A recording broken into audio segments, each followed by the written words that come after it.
दहाय फुंनिफ्रायनो 10टासोआव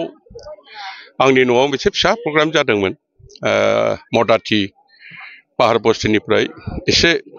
स्र' इउपिपिएल आरो बिपिएफनिफ्राय 15 जनसो सोद्रोमा फैनानै आंनि न'आव जइन जादों बिजेपिनि जेनाखि आदर्श आरो नीति दा मावबाय थानाय खामानिफोरखौ नुनानै बेनि उनाव फैदों आङो काजिगाव गार' बस्तियाव बेहायबो 41 जन गार' सम्प्रदायनि गोबां माने रायजो राजाफ्रा बेहाय कुनु पार्टिकुलार कुनु गामिनि नङा इलेक्शन सफैबाय नालाय दा माने सासे सानै लिडार थायो माखासे रायजोफ्रानो फैयो ज' जायो दा बिदिनो रायजोफ्रा फैनानै जइन जादों नैबे आंहा दिनैनि मोनसे शिड्युल प्रग्राममोन बियो फुंनि 1टायाव प्रग्राम जानांगौमोन किन्तु इसेबां अखा हादों हठात बे अखा हानायलाय माने प्रग्रामा एसे देरि जाबाय दा बेवहाय बे सिस्टेमाटा सेन्टारावहाय टोटाल 1000 खासा भट दङ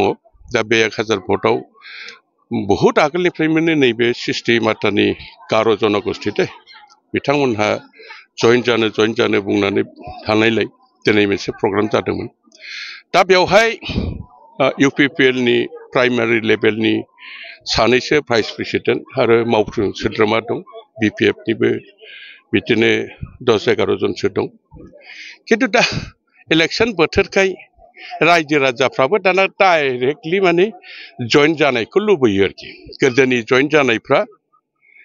कंग्रेसनिफ्राय जइन जायोब्ला कंग्रेसनि 20-25 जन लिडारफोरसो जइन जायोमोन बिपिएफनिफ्राय जइन जायोबा बिपिएफनि लिडारफ्रासो जइन जायोमोन एजिपिनिफ्रायबो जइन जायोब्ला लिडारा जइन जायोमोन एसे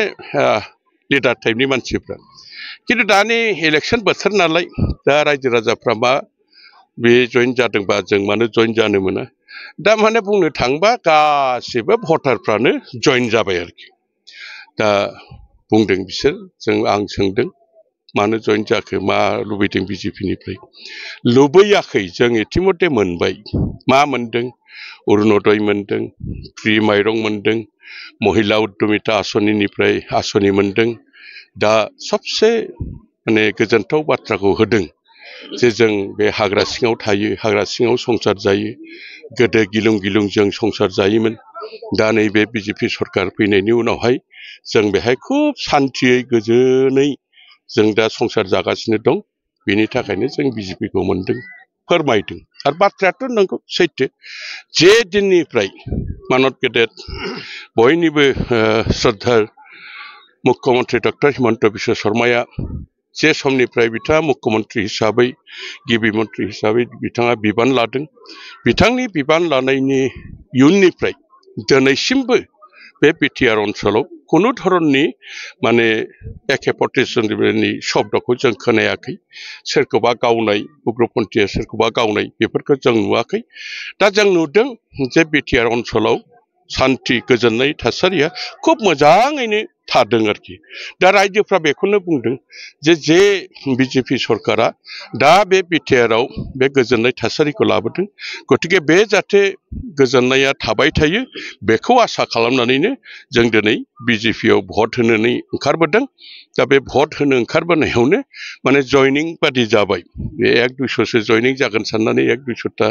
माबाफ्रा लाबोदोंमोन टफि लाबोदोंमोन दाथ' मानसिफ्रा फ्राय 400निफ्राय गोबांसिन बांबाय दा बे हिसाबै टफियानो थोलायाखिसै एसे बुजायनानै होबाय दा आसा खालामदों जे जोंहा फैगौ बे बिटिआर इलेक्शनाव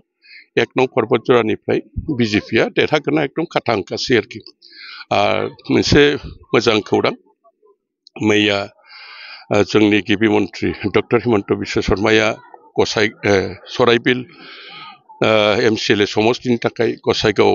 मोनसे मिटिं खालामदोंमोन आंबो नुजाहैदोंमोन दा बिथाङा आंखौ बुंलांदों पर्बतजरायाव 24 नङाबा 25 बे साननैनि गेजेराव आं थांगासिनो दं मिटिंनि एरेन्जमेन्ट खालामहैदो दा बे हिसाबै जों खुब गोजोननाय मोनदों जों गाबोननिफ्राय काजिगाव जिहेतु जोंनि पर्बतजरानि साब डिभिजन गतिके बे काजिगावआव जोङो जोंनि गिबि मन्त्री डक्टर हिमन्त बिश्व शर्मानि मिटिंखौ काजिगावआव लानाय जागोन दा 26आव जागोन ना 25आव जागोन गाबोन आरो समफोरनि गेजेराव बेखौ मिन्थिहोनाय जागोन मोजां मोनदों गोजोन्थों सम्प्रदायखौथ' आगोलाव बुंदोंमोन जे गार'आ मथा मथि 90% ख्रिस्टान हिसाबै भट होनाय नङा बे रोखोमनि फिलिंसआ जोंनावबो एसे दंमोन खिन्थु थांनाय एमपि इलेक्सनाव बेहाय 200 कत पाइसे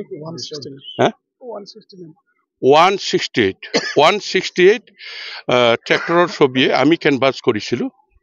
जों ক্যানভাস खालामदोंमोन ट्रेक्टर ছবিया 168 मोनदों आरोखि खिन्थु बिसोरा पस्तायदों जे जों एमपिआवबो भट होबाय एमपिनिफ्रायबो खुनु मानसि बेहाय नुजाफैयाखिसै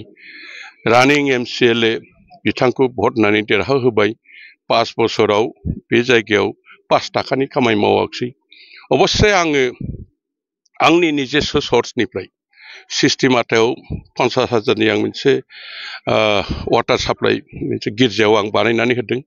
7टा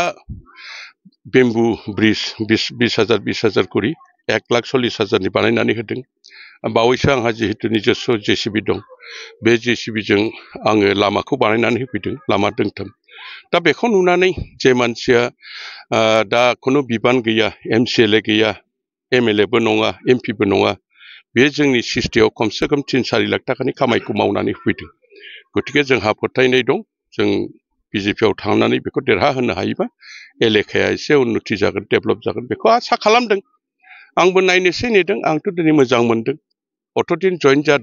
जानायाव रावबो मोसायाखै दिनैथ' मोसा रंजा जइन जादों गतिके आंनावबो एसे फोथायनाय फैदों जे बिसोर बिजेपिनोनो भट होगोन